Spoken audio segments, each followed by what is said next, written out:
Hi learner, this is Gaurav Sharma, welcome to MGC.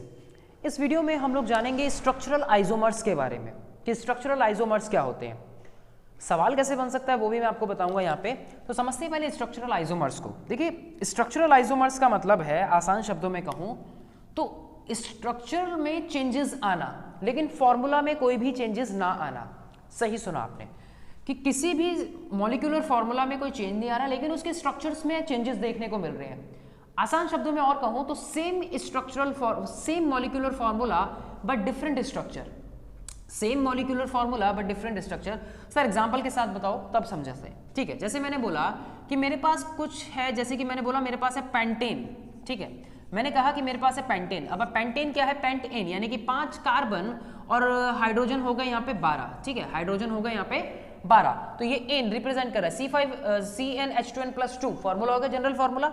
अब अगर मैं पेंटेन का एक जनरल स्ट्रक्चर बनाना चाहूँ तो कैसे बन सकता है? तो आप कहोगे कि सर ये लीजिए, ये हमारा एक नॉर्मल, मैंने 5 कार्बन यहाँ पे लगा दिए, ये मैंने 5 कार्बन लगा दिए और बाकी जगह मैं क्या कर दूंगा, बाकी जगह जो है मैं हाइड्रोजन को लगा दूंगा। राइट, तो देखो 1 2 3 4 5 6 7 8 9 10 11 और 12। ठीक है जी, तो ये हमारा बन गया पेंटेन का एक एन पेंटेन स्ट्रक्चर। मतलब एन पेंटेन का मतलब हो गया ये एक स्ट्रक्चर जो है इसको बोलते हैं एन पेंटेन टाइप स्ट्रक्चर। बच्चों मतलब मैं जितने नंबर ऑफ कार्बन की लंबी चेन बना सकता हूं इस तरीके से सीधा रख के, मैं ऐसे जितनी मर्जी लंबी कार्बन की चेन जो है वो फॉर्म कर सकता हूं। तो this is called like a an pentane type of chain.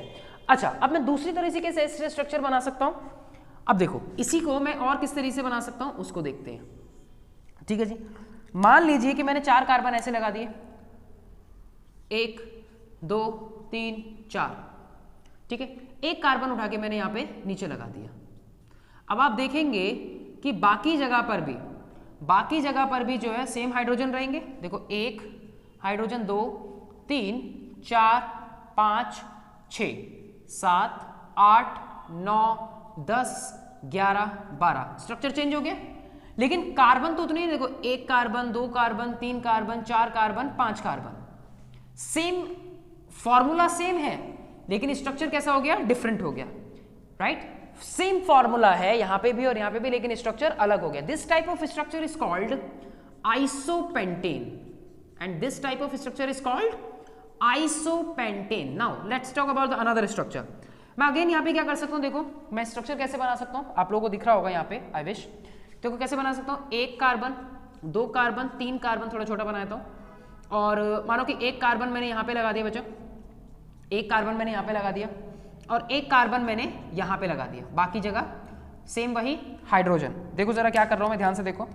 तो देखो 1 hydrogen, 2 hydrogen, 3 hydrogen, 4 hydrogen, 5 hydrogen, 6 hydrogen, 7 8 9 10 11 और एक 12। ठीक है, तो एक स्ट्रक्चर तो ये बन गया, यहां से इसको बंद कर देते हैं। ठीक है, एक स्ट्रक्चर ये बन गया, एक स्ट्रक्चर ये बन गया और एक स्ट्रक्चर ये बन गया। This type of structure is called neopentane. ठीक है, this type of structure is called neopentane, right?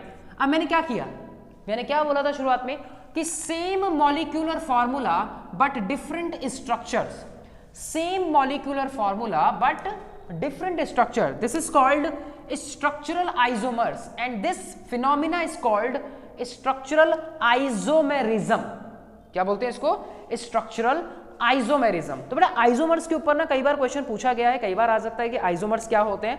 तो आइसोमर्स वो होते हैं जिसका मॉलिक्यूलर फॉर्मूला में कोई चेंज नहीं आता, सिर्फ स्ट्रक्चर्स के बनाने में चेंजेस आते हैं। राइट, तो इसी को बोलते हैं स्ट्रक्चरल आइसोमर्स। तो इस वीडियो में इतना ही, आई होप कि आपको ये अच्छे से समझ आया हो। और हाँ, सवाल आपके मन में आ रहा हो कि क्या सर और किसी के ही बन सकते, तो बिल्कुल बन सकते हैं। तो इस तरह से आप जब भी कोई स्ट्रक्चर देखोगे, आप क्वेश्चंस की प्रैक्टिस करोगे, तो मैं आपको बताऊंगा कि आप उसमें देखेंगे सबसे पहले कि क्या मॉलिक्यूलर फॉर्मूला सेम है। तो अगर आप देखते हो कि मॉलिक्यूलर फॉर्मूला सेम है और लेकिन उसके स्ट्रक्चर्स अलग अलग हैं, तो जैसे कि मैंने आपको बोला कि सवाल आ सकता है। अब सवाल कैसे आ सकता है, मान लीजिए कि आपको ये दोनों स्ट्रक्चर दे दिए और आपसे पूछा जाए कि आप इसको कौन सी टर्म देना चाहोगे, आपको इस फिनोमिना को आप क्या समझते हो, इस स्ट्रक्चर से जो फिनोमिना बन रहा है। तो आप देखोगे कि उसमें अच्छा चलो मैं नंबर ऑफ कार्बन एटम्स को काउंट करता हूं, नंबर ऑफ हाइड्रोजन को काउंट करता हूं, दोनों में सेम है, दोनों का फॉर्मूला सेम है, लेकिन स्ट्रक्चर अलग है। तो that is called structural isomers. Right, तो इस तरह से सवाल आपसे पूछे जा सकते हैं।